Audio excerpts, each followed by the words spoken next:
All right, ladies and gentlemen, please join me in welcoming to the stage Bella and Gus the Goy Stone, Donovan Martinez, Ryan McCorn, and Alan Preston.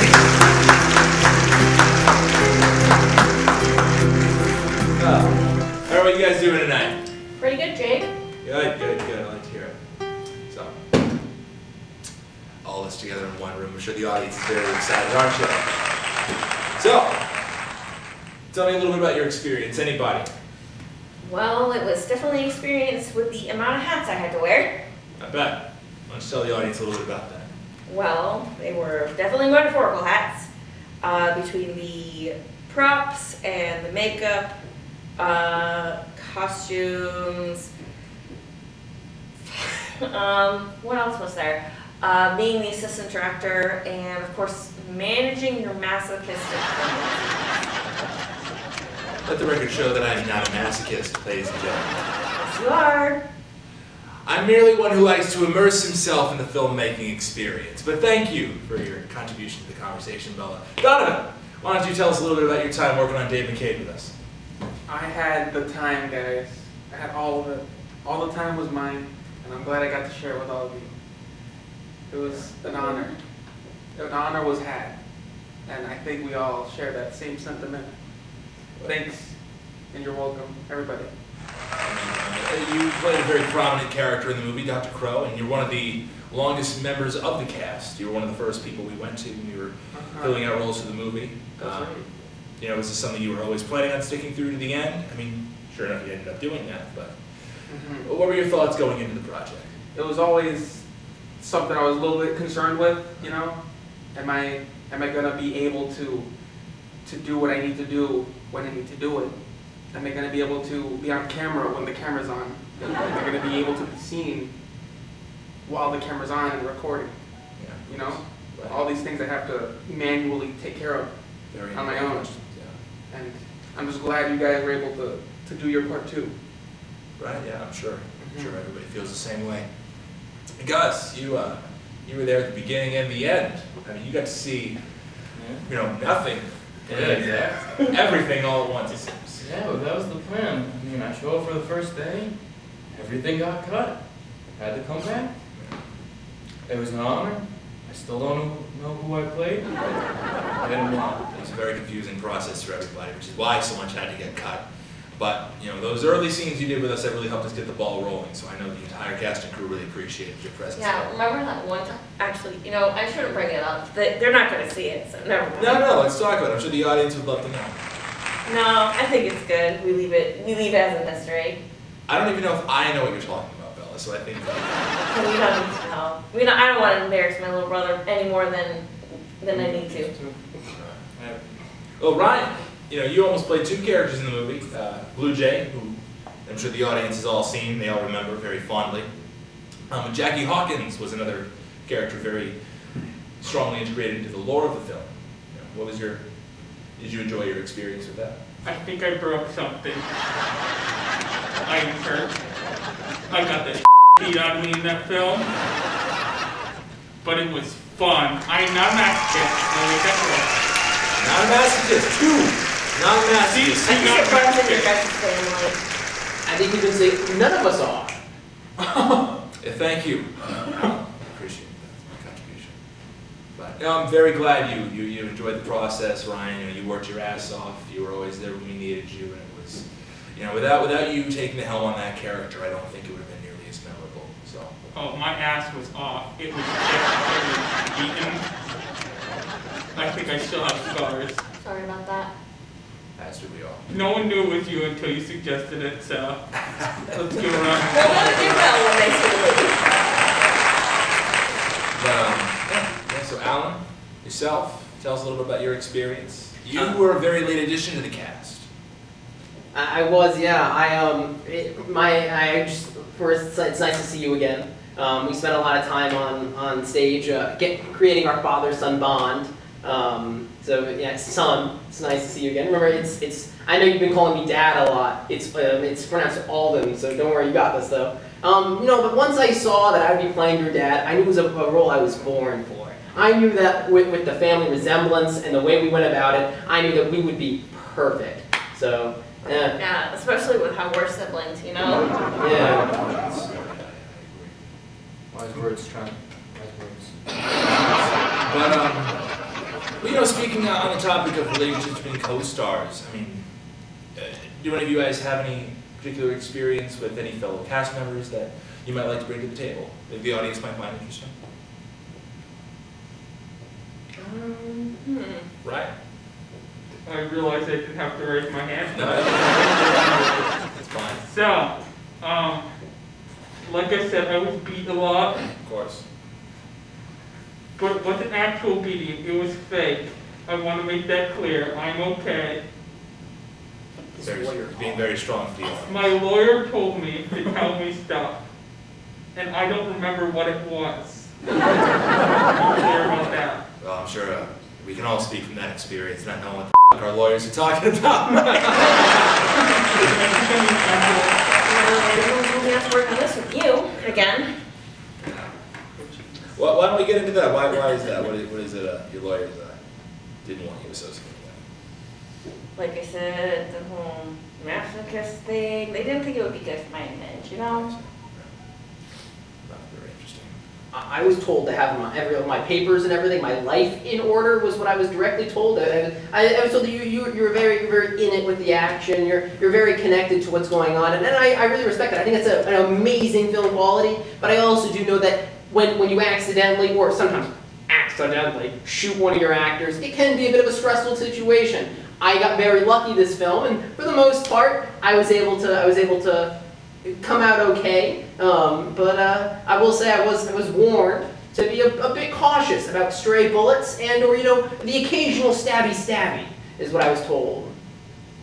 Another thing I'd like to make very clear to the audience is that the court ruled that was an accident that was out of my hands. And I'd also like to make it very clear there were no accidents anywhere near that caliber on this film. Some small injuries, some falls, some tumbles, some miscalculated punches, but no mishaps with any weaponry of any kind. So thank you once again, Ada. Really Yeah, no, of course. I want to say that there was no injuries whatsoever of that kind on this set. I still have scars. Well, Donovan, you and I had quite a few scuffles in the movie. We had a lot of screen time together. I think, of some of the actors, we were paired up more than most. I think some of the most pivotal scenes in the movie involved Dave and Dr. Crow. Tell me a little about what would you say your favorite experience was from those scenes? Your favorite one to work on? The one that stands out most? I think everything started coming together. The ball truly started rolling after we did that auditorium scene, like the music area. So that was like, oh, we have something here. We definitely had. The only problem was just the name of the movie, but that's really like besides the point. You have a problem with the name of the movie? Right. It's not called Crow, right? Dr. Crow. He's It not was, the main right? character. Was it at some point? No, I don't believe it was. I just know whenever I'm walking through the set, I see him and he relays his concerns to me. Yes. It's just I don't see him right now. But it's my understanding that when Will Wozniakowski and I came up with the concept to do a movie, the name Dave Macade Jr. was like the first thing that came up. That's the first You one. guys were in like a drawing class, right? We Drawing birds, dead birds? We were drawing, I don't believe I was drawing birds, but we were drawing taxidermied animals. We were in the science building in Westfield State. I can never remember the name of the building for the life of me. But we were in there for a class, a drawing 2 class.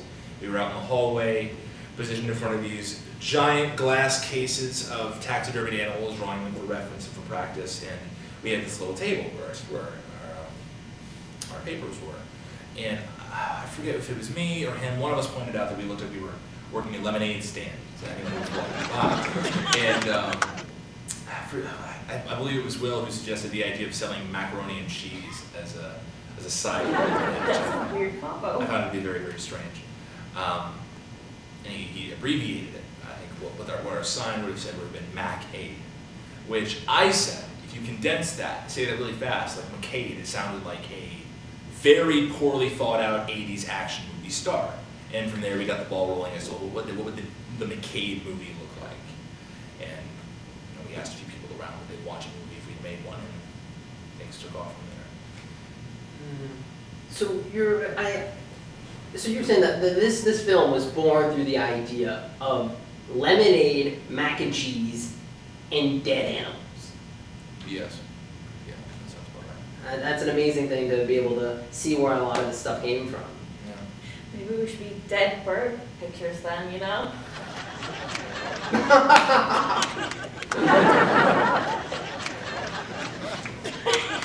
Shannon, you get that? You get on that? Put that on paper. There might be something there, actually. Yeah. Well, yeah. I think a lot of that shows throughout the movie. I had an issue at the time with being known as the bird guy. Birds were a very prominent theme in a lot of my projects at the time. I made sculptures and drew pictures, and it was through no particular intent. I'm not someone who especially likes birds. I find them to be very creepy and disgusting. But imagery involving birds I find to be very fascinating, and so it came very naturally. So it feels like it was fate that I wound up, making my first feature-length film, one in which birds are featured so prominently. The universe has an interesting way of pulling us around, doesn't it? Yeah. You're Alden here again. I just want to say, so we've been discussing a lot of the parts of the movie, but I would like to hear everyone's ideas of what their favorite part is. Super cool. It was one of those scenes that, like, I wish I could have been in Thank this you, scene. Aiden. All right, Donovan, why don't you tell us a little about your favorite scene to work on? Whenever I fight, I'm smiling. Big smile. Super happy. Fight scene. Flight scene. You know what I'm saying? That's where I'm going. Absolutely. Bird sound. Tweet, my guy. You know what I'm saying? Awesome, great. Yumi, combat. Just. That's How about you? It was probably getting to do all the special effects makeup. Because I made you look like your face was freaking ground beef. And that was a lot of fun to have to figure that stuff out. Was there a particular scene you had fun, that you particularly enjoyed doing the makeup for? Probably the final one, because your face looked like the most, like, beat the shit out of all of it. Right, yeah, it was a very, very important idea for me to give the audience a little context without spoilers, is I wanted my face to get progressively worse throughout the movie. I didn't want Dave Macade to be featured as a very attractive character. It drives me absolutely ballistic when I see in these action movies, these, beautiful A-list actors, they're getting tossed around and beat to shit, and they come out with little more than a little cut on their nose and a bruise on their cheek. So I agree. That was absolutely the best makeup work that was done in the movie. Yeah. Quick little side thing. Speaking about how you didn't want him to be a very attractive character, how do you feel about a lot of these fans and the unique content they've been making based on what you've released from your film? I am not particularly fond of it. I don't really have much to say about it. Fair enough. Yeah. I mean, it happens. They say that, if your work's popular enough, what is it, Rule 34 of the internet? If it exists, there is porn of it. So it's kind of only a matter of time before. Gus, why don't you tell me about a scene you enjoyed working on? I guess I'd have to say the one time I spoke. That was just such an enjoyable scene, and I really appreciate the fact that you let me you gifted me this very, very nice chain, or the one where my sister slapped you multiple times. That was really enjoyable. I don't remember giving that to you, but I did Oh, enjoy you the scene. definitely must have given it to me. I don't know, so Even when I slapped you. it was in my pocket then. You know what I'm gonna say, so I'm not gonna guess it. Didn't ask you to slap me in the scene. This was your idea. I believe we have a considerable amount of footage that can prove that. Ryan, I mean, you did a lot of what you did was very action-packed. What was your favorite scene to do as Blue Jay? My favorite scene to do as Blue Jay. Without spoiling it for the audience, of course. Yes. It had to be a very specific scene late in the movie. That's all I can say without spoiling anything. Nice. I think I know Also, what I you're talking just want to add, I can't wait to pull the ending of the Joker movie on you. about. Out of 10. Okay. I don't remember that scene in the movie. Shit, call security.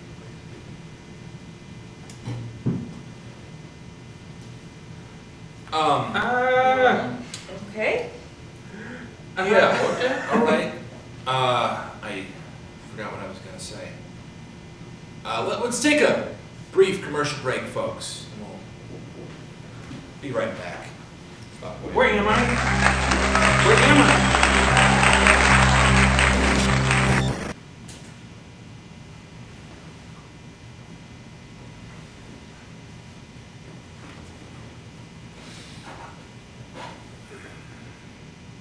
And we're back.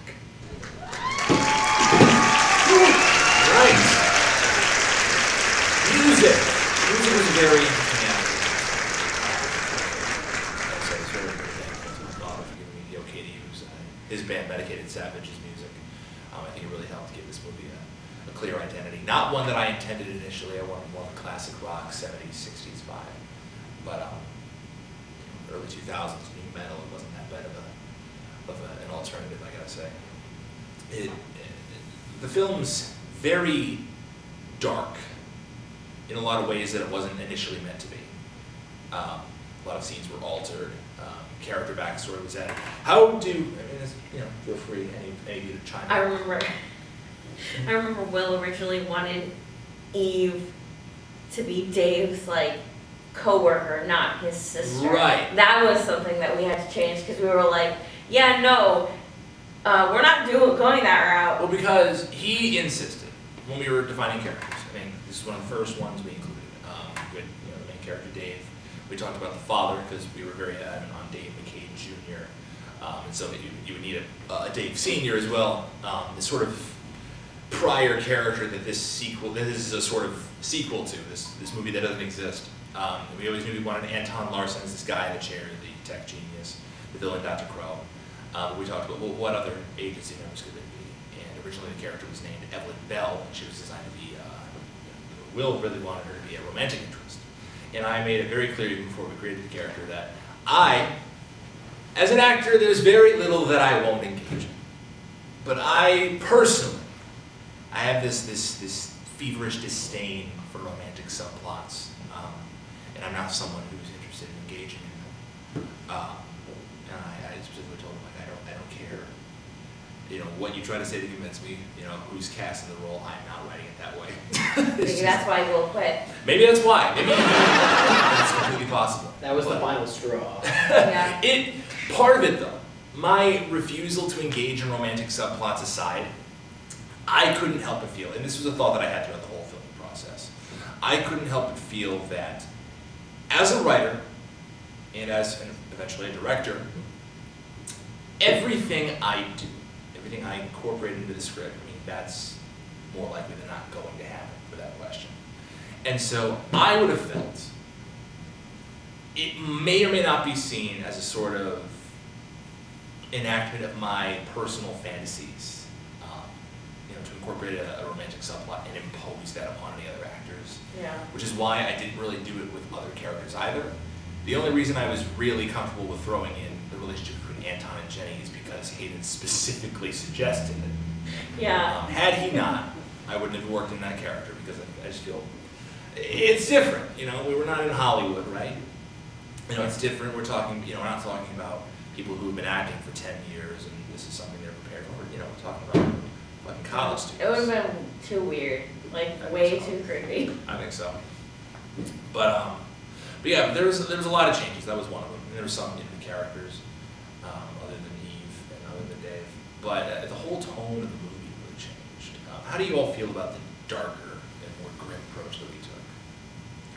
I kind of liked that shit because I like weird, creepy stuff. Most of I'm an art major and most of my art is weird and creepy. I made these ceramic mugs that are based off of this monster from Dungeons and Dragons called the Mimic that eats people and has like teeth and a bunch of freaking eyes, and they're wicked creepy, and I freaking love them. So like creepy weird is my jam. Right, yeah, so this feels like this was a perfect environment to be in, Yeah. considering what it turned into, rather than just a campy 80s style action movie. Yeah. Donovan, how do you feel about that? You know, the very grim overtones of the film. Was that I think it kind of pays homage to being a human. It kind of like, guys, we do this too. Don't forget. And there's unapologetically, you know, a facet of what it means to be you. But at the, you know, it kind of plays with the worst aspects. It kind of makes light of it in a way, if you can find it. Yeah. Right. Joey? It's all in again. I remember I got to see a lot of the script early on, and I got to help kind of read through and read some, give out some of my opinions on it. And I think the film definitely changed a lot. I think that later in this interview it'd be cool for you to explain some choices either that you think needed to have been and some that you might either regret or miss. But I think that the changes that were made to help make the film a little more serious, I think it ended up really highlighting a lot of the action along with a lot more of the silly content to show that Dave was in this really serious world where what he did really mattered and the consequences were beyond measurable. But who he was still made light of each situation. So it allowed the film to have where if you want to try to read into the funny pieces, you can, but if you want to stay more grounded and serious, you also have that ability.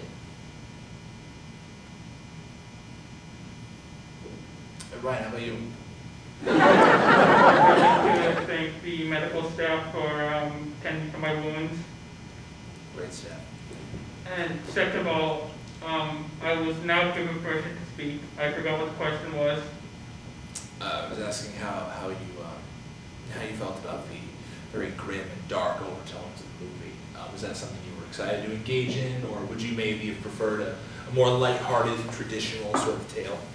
Oh, grim overtones and that stuff. I love that. I mean, I don't know if you can tell, but I love that type of stuff. It's really awesome.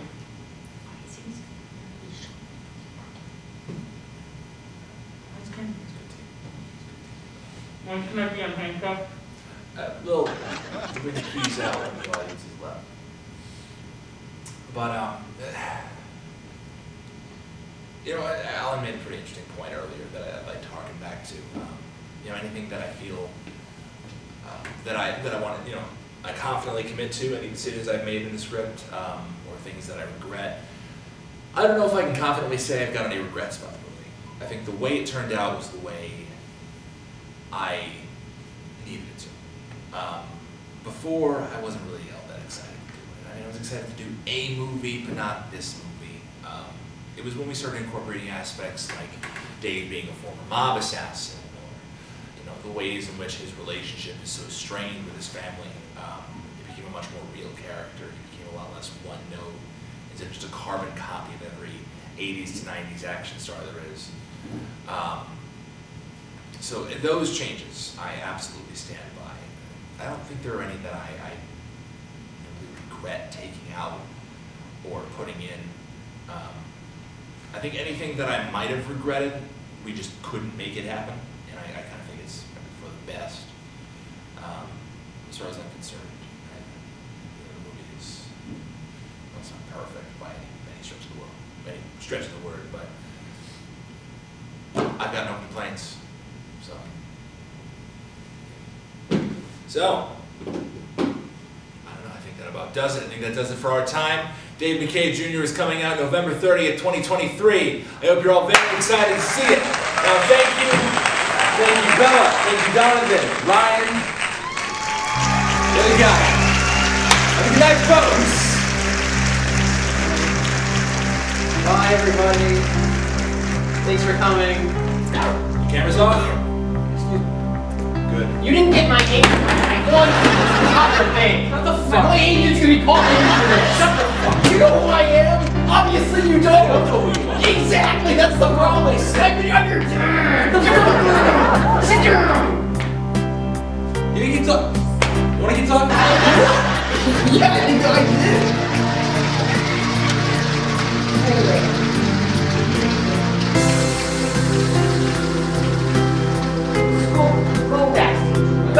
then I can kill for you if you give me peace. Anyone? Peace? Please? How am I the only fucking sane one and my brother just got fucking shot? Oh, once I'm released from prison, I swear to God,